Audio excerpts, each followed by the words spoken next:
Do you ever feel like your future is slowly slipping away?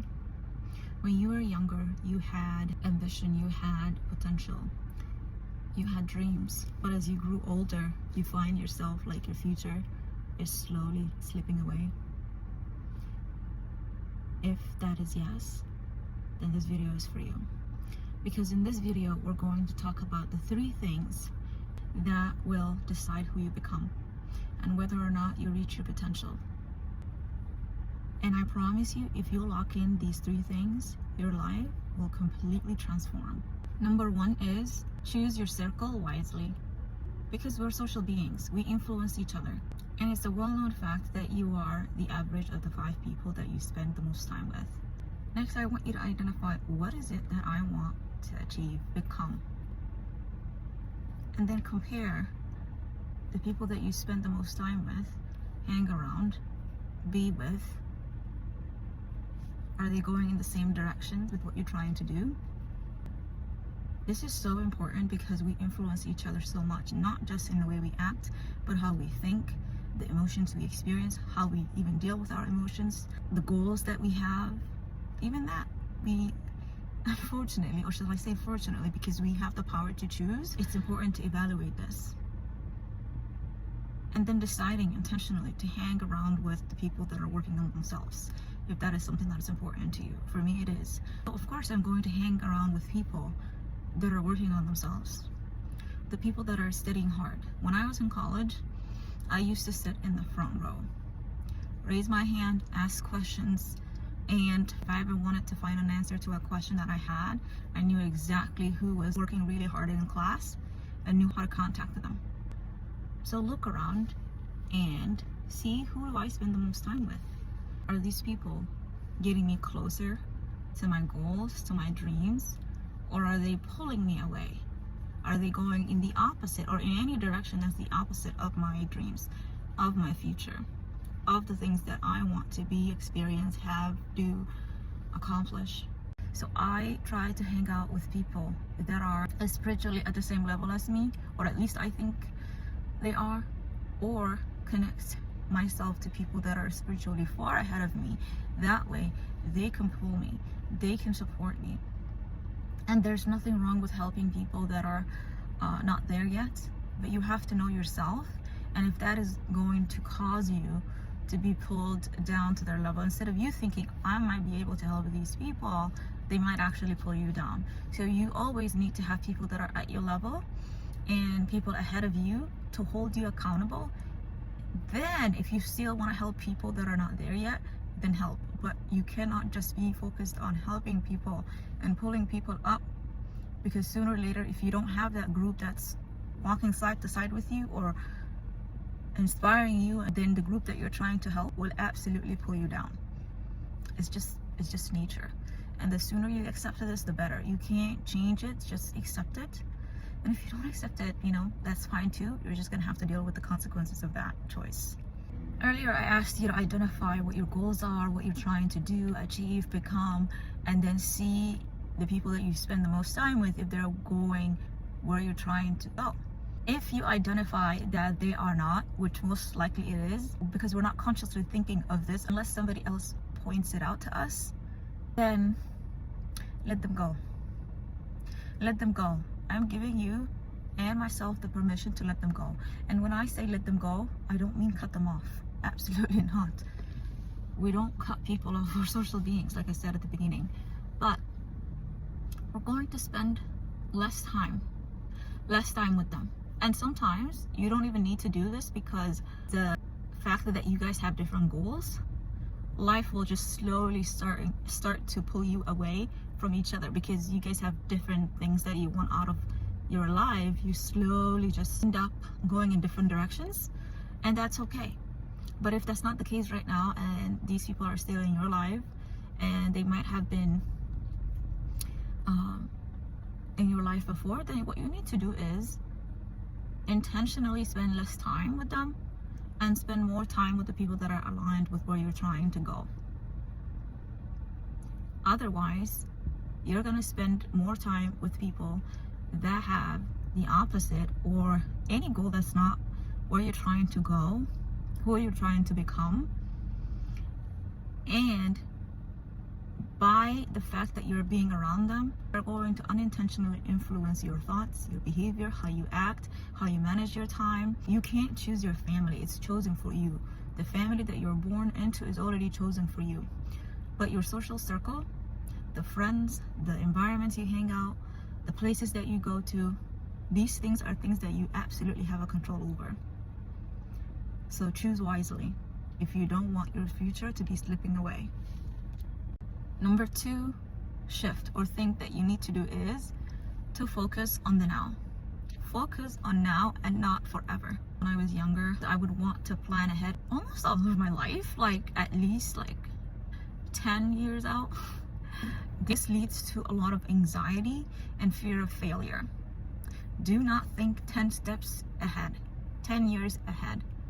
It's like somebody who's trying to walk and then there is a puddle or there is a hole or something, but they're so focused on crossing the road that they don't see what's right below them. Like, look down and see what's right below you, because that can make you trip, fall. It takes so much time away from the moment and in the present. And in the present is where you create your life. In the present is where you create who you are becoming. In the present is where you do the tasks needed to go and achieve your dreams. Going too far into the future creates anxiety, like I said before, and fear of failure. And on top of that, it causes a lot of wasted resources like your time and energy, because you're thinking 10 years ahead.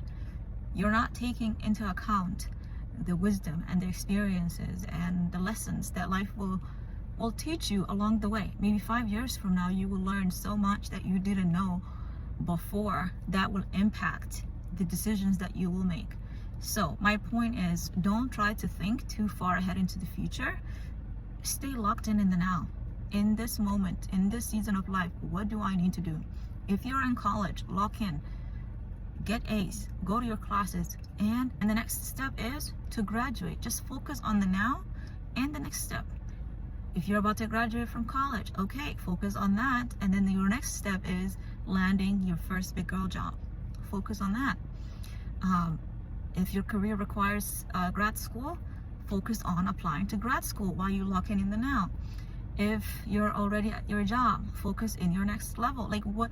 Don't try to plan 10 years ahead, especially if you are type A, somebody who likes to plan. It's really crucial that you understand thinking too far ahead will create anxiety and fear of failure, and thinking in the now and the next step will create momentum. It will give you so much energy and motivation to keep going, because your next step is clear. You're not looking up while not seeing what's right in front of you. The third and final step is eliminate distractions and streamline your life. You can say it the other way around. Streamline your life and eliminate distractions. It doesn't matter which comes first, but you need to do this step. And I want to define distractions. In my definition, is not just social media or scrolling, entertainment, like watching movies, shows, sports. It's not just those things. In my definition or viewpoint, distractions are anything that gets in the way of what you're trying to create, what you're trying to become, what you're trying to do and achieve. For example, being a people pleaser and just overcommitting and saying yes to everything that you're asked of. This causes chaos in your schedule, and it stretches you mentally, physically, emotionally, intellectually, like in so many ways that you're too drained to do any of the things that you need to do that are on your task list. So say yes to support others, but also don't forget yourself.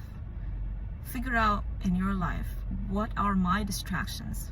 My question to figure out your distractions is sit down and say, what is the thing that I spend the most time that I honestly don't care about or is not aligned with what I'm trying to do? Sometimes it's more than one thing, so just keep asking this question. Another way that you can identify is by tracking your time and saying, okay, where am I spending my time? From the time you wake up to the time you go to bed. Maybe track it for a week, and that will give you an idea of where your time is going. The other part of this was streamlining your life. Being disorganized person can get in the way of what you're trying to achieve. I had to learn this the hard way. In high school, I didn't care about being organized. When I went to college, I realized the importance of staying organized and on top of everything, because you miss one deadline, you miss one exam, you miss one assignment, that can take you from A to B, or even A to C, depending on how many points that is. And in life, it's the same thing. You can miss opportunities. You can lose a job if you don't submit something on time that's important. So it's very important to stay organized and be on top of your game. Streamlining your life is so important. I learned this when I became a mom, because before that I could just wing everything. But once I became a mom, I learned the importance of streamlining everything. You cannot wing what you're gonna feed your child in the morning, in the afternoon, and you have to go to classes, you have to go to clinicals. It's not gonna work. I was in nursing school, became a mom right before the semester, and I learned to meal prep and do all my chores, everything that I need to do on the weekends, so that Monday through Friday I can focus on spending time with my family, my daughter, and attending classes, lab, clinical, and stimulation. Because if I'm not streamlined, then something will fall through, and that will have a big consequence. And outside of college, it's the same thing. Even if you're not a mom, and even if you're not a college student, if you're here to do something, you need to stay organized. If you want to make your future a reality, you cannot afford to be not streamlined, because when you're not streamlined, you can't focus and do things. If you don't have your meals ready, if you don't know when you're working out, if you don't know when you're going to sleep, if things are not in place, if you don't have a routine, it's going to be 10 times harder to be successful and do what you need to do. So streamline your life in a way that feels good to you, so that you have time for the things that you are trying to achieve, so that you have time to spend with your family, so that you have time for who you're trying to be and fulfill your potential. All right, these 3 things will help you, and know that your future self is being shaped right now by the choices that you make. So choose your people wisely, choose your focus, choose your path, and the woman or the man you're trying to become will thank you later. If this resonated with you, subscribe to my channel, and in the comments, please share, of all of these 3 things, which one do you need to focus on, do you need to apply in your life, so that you can reach your potential and reach your dreams. All right, thank you for watching, and I will see you in my next video.